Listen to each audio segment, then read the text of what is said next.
السلام علیکم ناظرین، فلاح بشر چینل کی طرف سے آپ کو خوش آمدید کہتا ہوں۔ آج ہم اس ویڈیو میں نماز کے بارے میں بات کریں گے کہ ہمیں نماز کیسے ادا کرنی چاہیے۔ اللہ کے رسول صلی اللہ علیہ وآلہ وسلم نے ہمیں نماز کیسے ادا کرنے کا حکم دیا ہے۔ تو اسی ضمن میں آپ کے سامنے صحیح مسلم کی ایک حدیث بیان کروں گا جو کہ حضرت ابو ہریرہ رضی اللہ تعالیٰ عنہ سے روایت ہے۔ حضرت ابو ہریرہ رضی اللہ تعالیٰ عنہ فرماتے ہیں کہ ایک دن اللہ کے رسول صلی اللہ علیہ وآلہ وسلم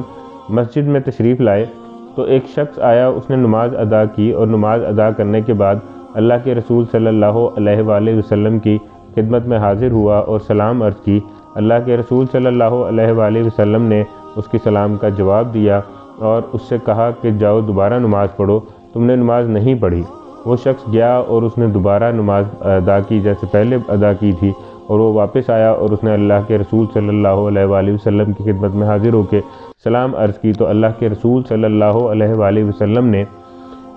سلام کا جواب دیا اور کہا کہ دوبارہ نماز پڑھو، تم نے نماز نہیں پڑھی۔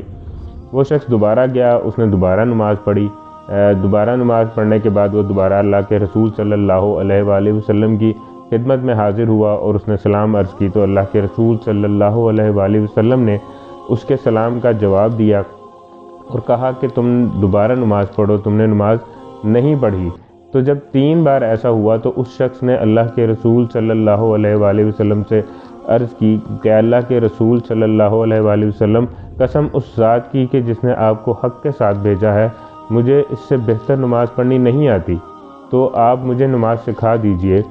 تو اللہ کے رسول صلی اللہ علیہ وآلہ وسلم نے فرمایا کہ جب تم نماز کے لیے کھڑے ہو تو سب سے پہلے تکبیر کہو اور اس کے بعد قرآن میں سے جو آسانی سے یاد ہو اس کو پڑھ لو۔ اس کے بعد تم رکوع میں جاؤ اور اطمینان کے ساتھ رکوع کرو، اور اس کے بعد سیدھے کھڑے ہو جاؤ اور اطمینان سے سیدھے کھڑے ہو، اور اس کے بعد سجدے میں جاؤ اور اطمینان سے سجدہ کرو، اور پھر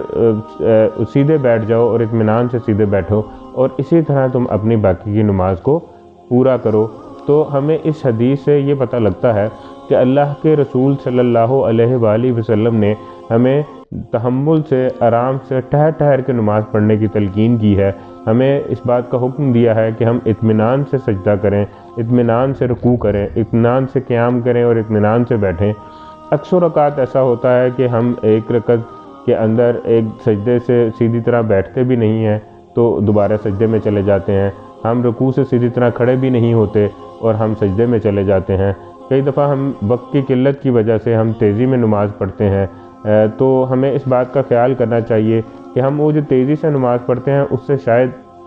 جو نماز ہم نے 5 منٹ میں پڑھنی ہے وہ ہم 6، 7 یا 8 منٹ میں پڑھ لیں۔ ہم تیزی میں شاید اپنا کچھ وقت بچا لیں، لیکن اس کچھ وقت کے بچانے کی وجہ سے کہیں ہم اپنی نماز تو ضائع نہیں کر رہے۔ ہمیں اس بات کا خیال رکھنا ہے تاکہ ہم اپنی نماز کو ضائع ہونے سے بچا سکیں۔ اللہ ہم سب کو 5 وقت کی نماز پڑھنے کی توفیق عطا فرمائے۔ اللہ کے رسول صلی اللہ علیہ وآلہ وسلم کے حکم کے مطابق آرام آرام سے، ٹھہر ٹھہر کے اور اطمینان کے ساتھ نماز پڑھنے کی توفیق عطا فرمائے تاکہ ہم اپنی نمازوں کو ضائع ہونے سے بچا سکیں۔ اللہ ہمارا حامی و ناصر۔